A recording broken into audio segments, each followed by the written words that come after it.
aerospace and defense manufacturing, machines and automation, additive manufacturing, smart manufacturing, the global manufacturing economy. Welcome to Advanced Manufacturing Now, the podcast for manufacturing professionals. From the design screen to the shop floor to final assembly, we drive the conversation for making manufacturing smarter. Powered by SME, connecting people who are passionate about manufacturing.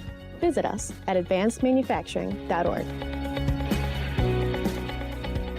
Hello and welcome to Advanced Manufacturing Now, the podcast for manufacturing professionals. I'm your host, Alan Rooks, Editor-in-Chief of Manufacturing Engineering Magazine. And we're joined today by Drew Borders, Business Development Manager for Blaser Swisslube, on site here at East Tech in beautiful West Springfield, Massachusetts. Drew, welcome to the show. Thank you, Alan. It's a pleasure to be here. All right, well, glad to have you. So just to start out with, tell us a little bit about Blaser Swisslube and its role in the North American market. So Blaser is a manufacturer of very high-quality metalworking fluids. We are involved in many segments, such as automotive, energy, medical, aerospace, of course. We have a long history of process improvement in those segments, and we really look to market our products to provide process improvement. Terrific.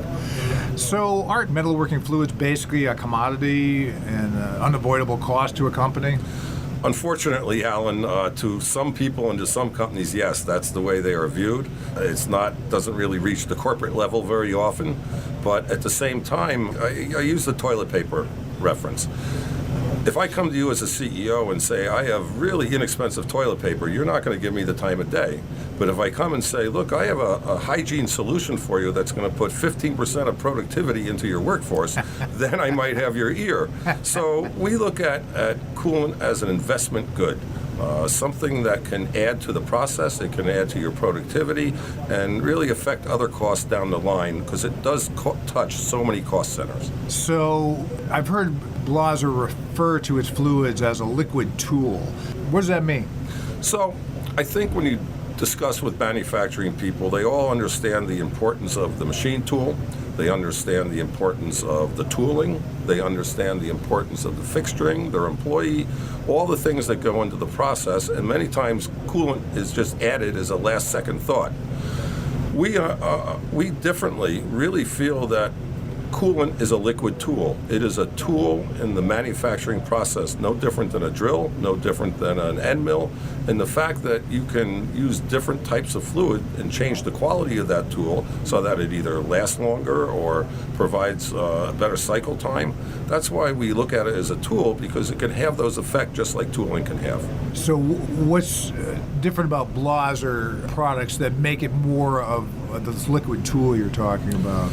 Well, I think that the first thing starts with the Swiss quality of the product. 95% of what we make here in North America is made in North America, but it's under the Swiss R&D group.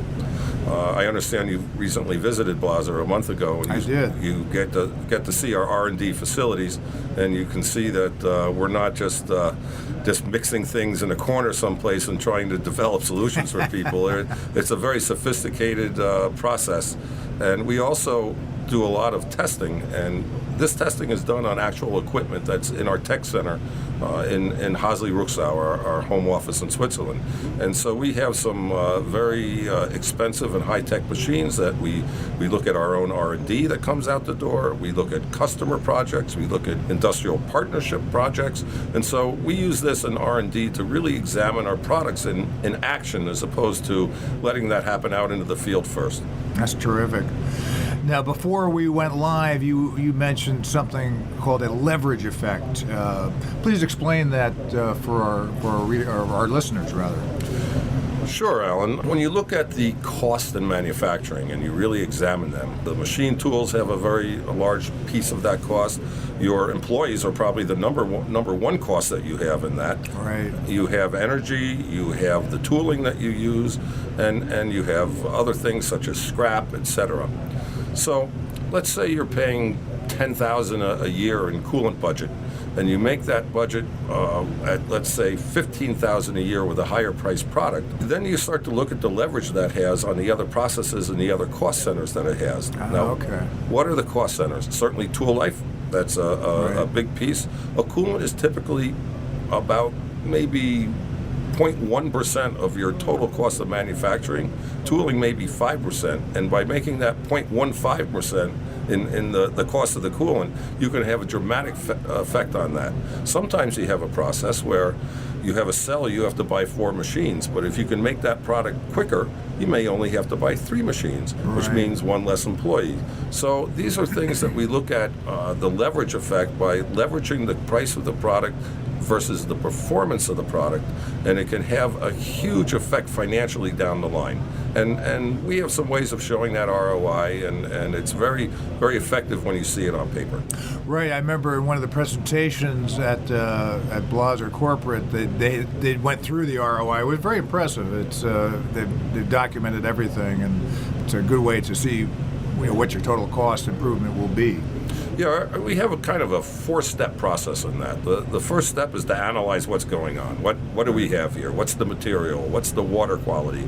Is it high pressure? All those things that you start to examine. The second thing we do then is we put a proposal together that says, I think we can do this. And we actually show that in numbers, the cost difference in price of the product, everything that goes along into the manufacturing financial system. And then we test it.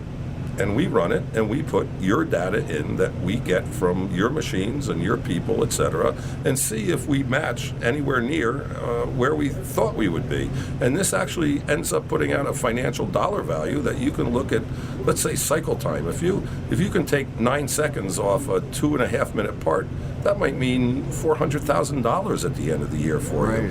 Whereas the coolant has cost you $5,000 more. So this is kind of the leverage effect and analyzing that and really showing it in pure dollars and cents using the customer's data, not something that we pull from the pie in the sky. All right, that's key. So what is the significance of the new vegetable oil or also called ester-based products? So we've been a leader in the ester-based field in both neat oils and also water-soluble products. What ester-based is, probably the best thing you could machine with would be sperm whale oil. But unfortunately, there's a few problems with that you can see environmentally. But there was a reason why sperm whale oil was used as clock oil and very fine oils, because of its lubricity properties. And one of the reasons why it was so good is that it is really referred to as a polaric oil. The hydrocarbon chains that make up the lubricity package in that oil actually have an affinity to the metal. So what they do is they line up and create a much better film strength, and they actually mimic a chlorinated or a sulfurized product without the use of chlorine and sulfur. And with this, you can provide, A, it's a renewable resource. B, it provides just a tremendous film strength for machining. And C, we've also been able to make it stable in a water-based product. And that's something that, it's a little bit more to it than just putting Wesson into the machine. But at the same time, it is highly engineered, and it's really been very successful, especially in aerospace markets where you can't use chlorinated products. So what new products has Blaser featured over the past few years that you feel have been innovative in the market or have solved specific problems in machining? So I guess I would offer two products up for discussion. The first one would be a neat oil product that's referred to as GT22. This is a unusual mineral oil-based product in the sense that it is derived from natural gas. And just like a synthetic oil, Mobil 1, etc., the reason why they act so well is that the oils actually manufactured and take out the impurities and match up the hydrocarbon chains so that they're all the same length. This is done in the GT oil. The second big issue with it is that it is very important in high-pressure Swiss screw machining not to have air entrapped in the oil. It alarms the pumps, it causes tool life issues, etc. This product will not allow air to be aerated in it. Number 3, it's perfectly clear. From an operator acceptance point, it looks like water in the machine. Wow. And so it doesn't have that same dark effect and darkening of the machine, etc., or the fact that when you come home from the shop, your wife says, "Oh, you smell like the shop. Take your clothes off out in the breezeway." So probably the first item that I think that would be of interest to people in the screw machine world and other neat oil operations. Okay. The second product is a water-soluble product, a water-based product rather, that is called Synergy 735. We have never had a product launch with this much success in anything that we've done. It is a clear synthetic fluid that is designated with a very low pH. Why is pH important? One of the problems with synthetic fluids is that they tend to run very high pH, and they're very tough on the machine tools. Right. They're tough on people's hands. They don't have the right lubricity package, etc. And we've been able to develop this product that really has an artificially low pH to create none of those things, prevents any of those things from happening. So it's clear. It's great for customer demos, but more important is the performance value of the product has been as good as the oil-based products that we make.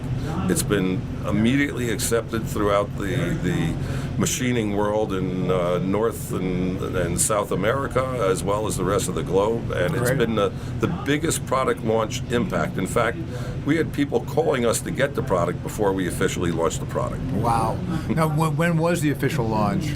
The official launch probably goes back about a year and a half now. Okay. When so it was first launched. Really pretty new still, yeah? Yeah, it's very new, and we get phone calls every day. I want to see synergy. I want to see synergy. Oh, wow. It's not the perfect answer for every situation.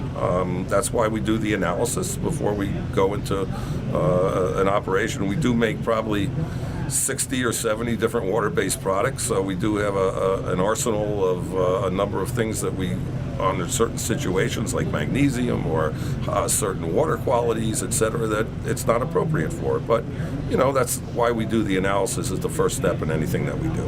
Drew, that's been great talking with you. A very insightful look at the world of metalworking fluids, and thanks so much for your time.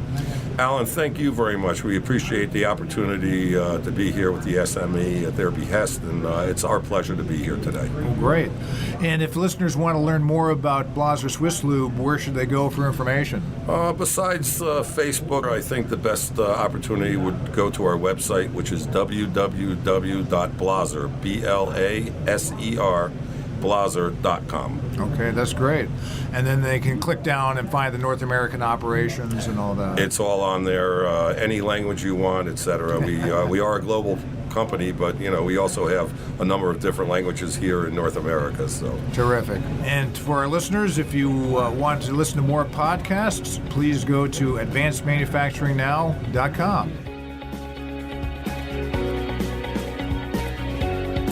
Thank you for listening to this episode of Advanced Manufacturing Now. If you liked what you heard, feel free to share the show and head over to iTunes, where you can write a review and subscribe to keep up with future episodes. Don't forget, you can join the conversation and learn more at advancedmanufacturing.org.